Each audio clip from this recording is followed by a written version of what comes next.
عليكم ورحمة الله. أما بعد فأعوذ بالله من الشيطان الرجيم. بسم الله الرحمن الرحيم. إن الأرض يرثها عبادي الصالحون. صدق الله العلي العظيم. আজকের এই বিক্ষোভ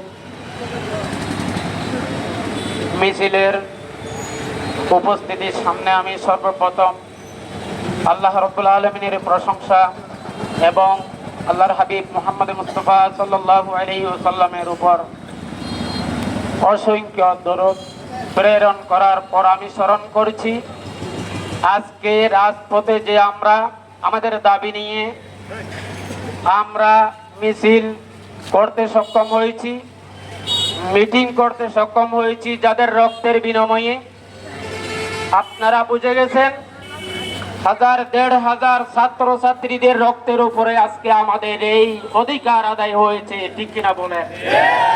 আমি তাদেরকে স্মরণ করব এবং ওই সমস্ত শহীদ যাদের বিনিময়ে আজকে আমরা এই রাজনীতির ধারা বোঝাতে সক্ষম হয়েছি। আমি বলবো আজকে আমাদের দাবিদের মধ্যে একটি দাবি হলো ইলেকশনের আগে সংস্কার। একতার উপর ভিত্তি করে এই অন্তর্বর্তীকালীন সরকার গঠন হয়েছিল। আমরা এই সরকারকে 18 কোটি মানুষ সাপোর্ট করেছিল, কিন্তু আমরা দেখতেছি না উল্লেখযোগ্য কোন সংস্কার। এই জন্য আমরা আজকে রাজপথে এই দাবি নিয়ে উপস্থিত।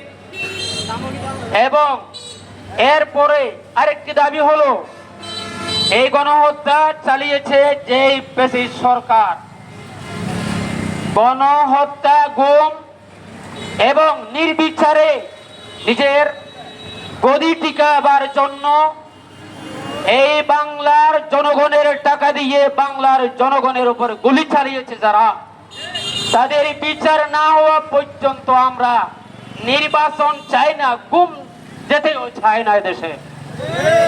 এজন্য আমরা আজকে আমাদের দাবি এবং 3 নম্বরের দাবি পিআর পদ্ধতি। আমি শুনেছি অনেক মানুষ নাকি এই পদ্ধতি বুঝে না, পিআর পদ্ধতি বুঝে না। আচ্ছা বলেন তো, অনেক দিন আগে এই দেশের মধ্যে বাংলার জমিনে সংসদীয় সিস্টেম ছিল না, তখন ছিল প্রেসিডেন্ট সিস্টেম। একটা ভোটেই পড়তো, যার বক্সে বেশি হতো সেই প্রেসিডেন্ট হতো। তখন এদেশের রাজনীতিবিদরা চিন্তা করলো যে সংসদীয় সিস্টেম অন্যান্য দেশে আছে, এটাই ভালো হবে। তারপরে দেশে আবার এদেশের জনগণকে বুঝাইয়ে দিলেন তারা, এদেশের মধ্যে আবার চালু হইল সংসদীয় সিস্টেম, ঠিক না? যদি এমন হয়ে থাকে, এই পিআর পদ্ধতি এই পৃথিবীর অনেক দেশের মধ্যে চালু আছে, এই সিস্টেম যদি আমরা আনতে চাই এই বাংলার জমিনে, অনেকে বলে এটা বুঝে না। তো না বুঝে এই চিন্তা করে ছেলেকে যদি স্কুল মাদ্রাসা থেকে তাড়াইয়া দেন, তাহলে সে শিখবে কখন? আমাদেরকে শিখাইয়া দিতে হবে, এটাই হলো আমাদের আসল পদ্ধতি। তাহলে এই পিআর পদ্ধতির অর্থ হলো আমরা আগে এই 52 বছর 53 বছর ধরে অনেকবার আমরা ভোট দেখেছি, দেখেননি আপনারা? সরকার দেখেছেন তো? দেখেছেন। বলতে পারেন আপনারা বুকের মধ্যে হাত লাগিয়ে বলেন কোন সরকারের আমলে আপনারা শান্তি পেয়েছেন? সামাজিক শান্তি, ব্যক্তিগত শান্তি, রাষ্ট্রীয়ভাবে আপনারা কোন সময় স্থিরতা ভোগ করেছেন বলতে পারবেন?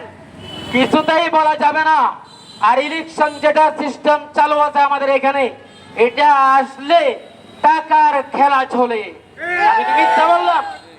এবং ওই ব্যক্তি, যে ব্যক্তির টাকা বেশি এবং তার দলকে টাকা দিয়ে সে নমিনেশন এনে এদেশের টাকা বেশি খরচ করতে পারে, সেই হয় আবার নেতা। এই টাকা আবার আমাদের আপনাদের পকেট থেকে তাকে 5 বছরে পরিশোধ করতে হয়। এটা আমি মিথ্যা বললাম? ঠিক কথা। এই জন্য আমরা চাই এখন পিআর পদ্ধতি, তার সিস্টেম হলো যে আপনার ভোট আমার ভোট কোনোদিন ফসবে না। যেমন আমরা একটা মার্কায় ভোট দিয়ে থাকি, অন্য মার্কা উনি আর হলো না, তখন আমরা বলে থাকি চায়ের দোকানে বসে বসে যে ভাই এবারের মধ্যে আমার ভোট ফসে গেছে, বলিটা এই ফসবে না। আপনি তো একজন জনগণ, বাংলার মাটির তৈরি একজন বাংলার জনগণ, আমি একজন জনগণ, আপনি একজন শ্রমিক, আমি একজন শ্রমিক, আমার ভোট কাজে আসতেই হবে। এই পদ্ধতির মধ্যে কোনো ভোট আর ফসবে না, কারণ আপনার ভোট আমার ভোট সবগুলো যোগ হয়ে যাবে। সারা বাংলাদেশের যে 1 নম্বরে পাশ করবে তার ওই 300 আসনের মধ্যে অনুপাতিক হারে, সংখ্যার অনুপাতিক হারে তার সিট বেশি হবে। এরপরে 2 নম্বরে যে মার্কা জিতে যাবে তারপরে তার হবে এই সংসদীয় আসন। এরপরে 3 নম্বরে যে হবে তার হবে 3 নম্বরে আসন। এটাকে বলা হয় জাতীয় সরকার। ওই সময় কোন একটা দলের মানুষ যদি এই স্থানীয়ভাবে কোনো গ্রামে চাঁদাবাজি করে, অন্যায় করে এবং মানুষের মাল সম্পদ লুটে খায়, কোন একটা দলের লোকে সংসদের মধ্যে বসে অন্য দলে তাকে কটাক্ষ করে বলতে পারবে যে তোমার দল এই কাজ করছে। কিন্তু এই গেল সিস্টেম বা বর্তমান সিস্টেমে এরকম বলার কোনো অধিকার নাই। আপনারা দেখেন এই দেশের মধ্যে যিনি এমপি হবে আর তার প্রজেক্ট গুলো তার হয়ে যাবে এবং স্থানীয়ভাবে যত খালা নদী আছে সবগুলো তার ডাইকের মধ্যে অন্তর্ভুক্ত হয়ে যাবে। সে তার দলকে খাওয়াইবে 5 বছর, আপনি আর আমি কিছুই বলতে পারবো না, ঠিক না?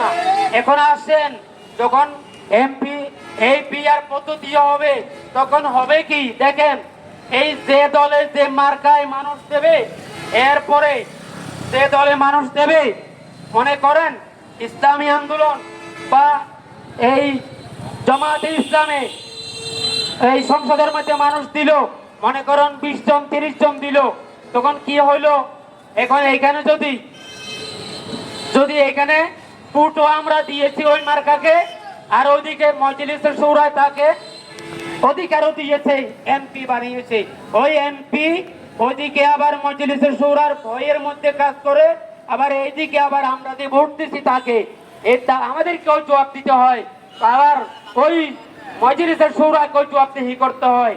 এই জন্য আগামীতে পিআর পদ্ধতি যদি কোনো যদি ওই সংসদ সিস্টেমে যদি কোনো এমপি হয় তার জবাবদিহি উপরেও থাকতে হবে, নিচেও থাকতে হবে। এই জন্য আর ফ্যাসিস্ট তৈরি হবে না এদেশের মধ্যে, আর কোনো জুলুম অত্যাচার আর চলবে না। এই জন্য আমরা পিআর পদ্ধতিতে ইলেকশন চাই। আপনারা রাজি আছেন কিনা?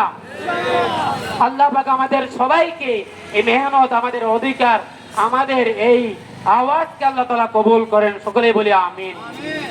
ওয়া মা আলাইনা ইল্লাল বালাগ।